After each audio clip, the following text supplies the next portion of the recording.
পদ্মজা আগের রাতেই বুঝতে পেরেছিল এমন কিছু একটা ঘটতে পারে। তবুও বাস্তবে ঘটনাটা ঘটে যাওয়ার পর বুকের ভেতরটা ভয়ে কেঁপে উঠল। পুলিশ কি এসে গেছে? মাকে কি ধরে নিয়ে যাবে? Hello listeners, welcome to the ভিন্ন জগৎ 26-এ। আমাদের আজকের আয়োজন আমি পদ্মজা পার্ট 7। সাথে আছি আমি আর জায়ান আহমেদ। এখনও পর্যন্ত চ্যানেলটি যারা সাবস্ক্রাইব করেনি দ্রুত সাবস্ক্রাইব করে নিয়ে আমাদের সঙ্গেই থাকুন। আর অবশ্যই গল্পগুলো ভালো লাগলে লাইক কমেন্ট শেয়ার করতে ভুলবেন না। প্রতিনিয়ত আমাদের চ্যানেল থেকে এই ধরনের উপন্যাসের গল্প এবং ভৌতিক গল্প শুনতে আমাদের সঙ্গেই থাকুন, বন্ধুদের শেয়ার করুন। আবারও বলছি, সাবস্ক্রাইব করতে ভুলবেন না। আপনাদের সহযোগিতাই আমাদের অনুপ্রেরণা। যদি সাবস্ক্রাইব করেন তাহলে হইতেছে যে বুঝবো আপনারা একটু হইলেও ভালোবাসেন, আর আপনাদের ভালোবাসা নিয়েই পথ চলতে চাই, অনেক দূর যেতে চাই ইনশাল্লাহ। তো চলুন আজকের গল্পটা শেষ পর্যন্ত শুনি। পদ্মজা আগের রাতেই বুঝতে পেরেছিল এমন কিছু একটা ঘটতে পারে। তবুও বাস্তবে ঘটনাটা ঘটে যাওয়ার পর বুকের ভেতরটা ভয়ে কেঁপে উঠল। পুলিশ কি এসে গেছে? মাকে কি ধরে নিয়ে যাবে? এই ভাবনাটুকুই যেন তার বুকের ধুকপুকানি আরও বাড়িয়ে দিল। গ্রামের পাশেই শহর, আর সেখানেই থানা। খবর পেয়ে পুলিশ নিশ্চয় চলে এসেছে। ধপ করে মাটিতে বসে পড়ল পদ্মজা।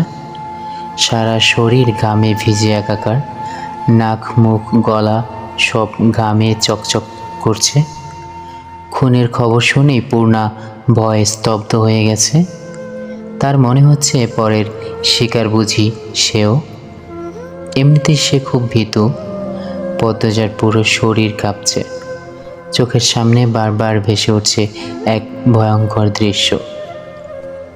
পুলিশ হেমলতার হাতে শিকল পরিয়ে নিয়ে যাচ্ছে। দৃশ্যটা কল্পনা করতেই তার চোখ ভিজে উঠল। হঠাৎই উঠে দাঁড়ালো সে। মাথায় ওড়নার আঁচল টেনে নিয়ে পূর্ণার দিকে তাকিয়ে বলল,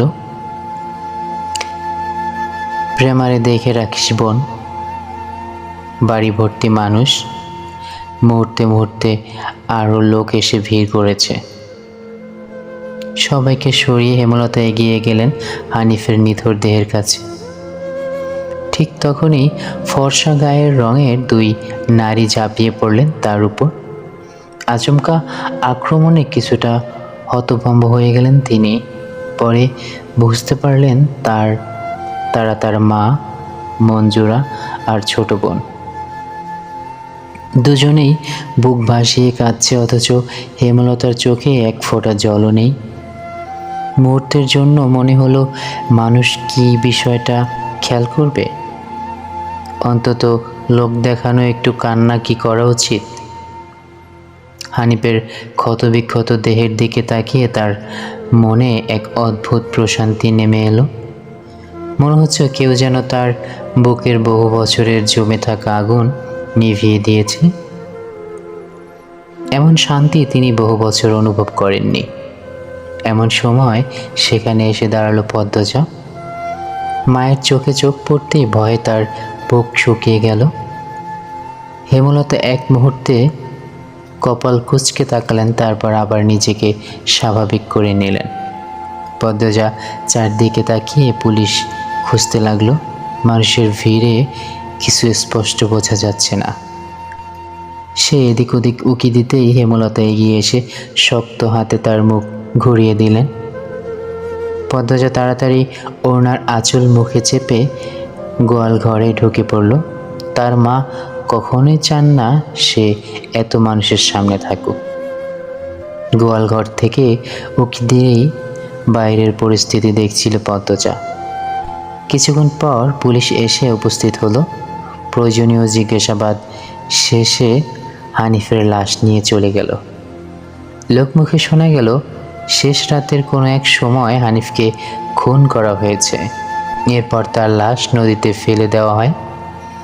ভোরে লঞ্চঘাটের কাছে লাশটি ভেসে ওঠে।